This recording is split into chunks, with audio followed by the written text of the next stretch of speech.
we are using Antigravity. I have actually just blown through the model quota limit. So we will be having some more around 1:14 tomorrow morning.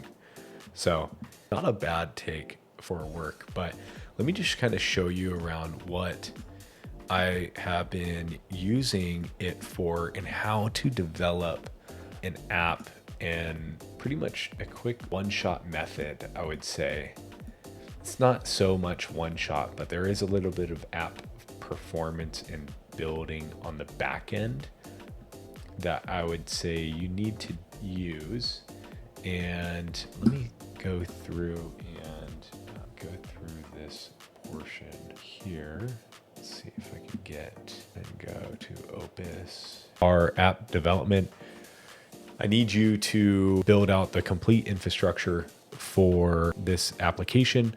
We're going to be uploading it into Antigravity and using their model to build out the flow, the construction of the app. We need everything outlined as a 12-person dev team would manage. You are the CTO, oversighting and making sure everything's planned to a T so we can launch this application with zero errors as much as possible.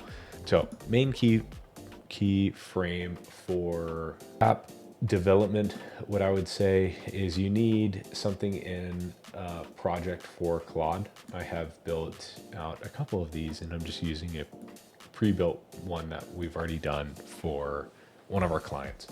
And some prompt structure, Opus 4.5 has been really good to one-shotting simple language, not so much thorough prompting structure with long 2 to 20 page prompt, because I'm wanting the prompt of this that we will then take and move into another section inside of this that then we can grab the file and upload the file into Antigravity, and Antigravity would just take it from there. So this is the flow and the structure of everything moving in. It's reading all of the documentation that we've created a while back, the structure of the business and the company. How this is great if you're going to be building out an app specifically for your company. Maybe you have a certain guideline or data that you collect off of your current customers or leads coming through. This is huge for not only you to lay out for SOPs and managing and building and scaling your team up to make sure that you have these processes nailed down. But when you go to develop your app, you want that information in there as well. And if you can get this on the front end, before we even jump into app development or creation. And that's typically what I would tell any of our clients or any people that we consult with. We need to see what the process from people that don't know about you to people that are interested and what we do with that customer's journey with your company and the processes that go through. The data that we collect, the people that they talk to, and the process for the service or the product and how they get it. And then even after the customer is done and purchases, what does that process on the back end look like? So we want to make sure that everything is structured and contained. So not only can we scale to a bigger level for our business, where we've taken a company that was doing only $1 million a year and now they are doing 5 mil. And just by simplifying the processes and organization of the data collection to the customer journey. And we were able to sweeten the offer with the customers too.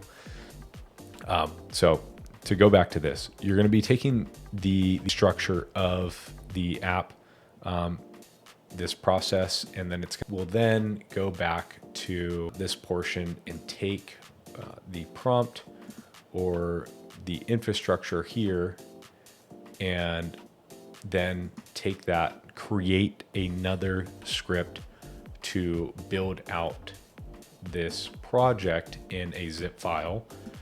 Then you take that file and you upload it into Antigravity. And how to do that, we will go and, hold on, let me open a new window. You literally just we'll open the folder and select the file. So like the one that we have down here, you go through, here's like a Jarvis system. Let's go to our file right here. If you open this file up, you can see all of this process, Claude code, master prompt, model, node modules, package, lock, all of this. I did not code this. We have AI doing that for us, and a full development team that we've prompted prior to give us this prompt structure and all of the files, the coding for Antigravity to take and then build the infrastructure and actually build out the app that we're wanting to develop. But so nice about AI, and you can see just communicating and chatting with it, this process, nice. So once you have this in the portion, just gonna start laying out. We have a front end built, have the shared files, the git, ignore, the node modules here, the packages, and these will just showcase other processes to configure on the app that you're wanting to build and to develop. Now, with the process of this, you're just going to go and communicate back and forth. I have reached the limit with my AI, which is hilarious as I'm making this video, but it will even go to the point of creating a Docker application for you. I did not create this. Antigravity did. And what is so beautiful of this process is it feels so hands-off, and it feels like you actually have a developer with you and your thoughts are becoming a vision. And yeah, just a simple walkthrough of what we are currently using Antigravity for. This makes a little bit of sense and pushes you in the right direction of just getting your idea for your business, for your app that you want to develop into application and use Antigravity. I'm not affiliated with it. It's Google, so just go and download it from Google. I can even show you. You're literally just going to go through here and download off of Mac. If you have Windows, you can download it there. But it's a solid project. It's perfect for full stack. So highly recommend. Have a great rest of your day. Keep building not only yourself, but your business, and stay blessed.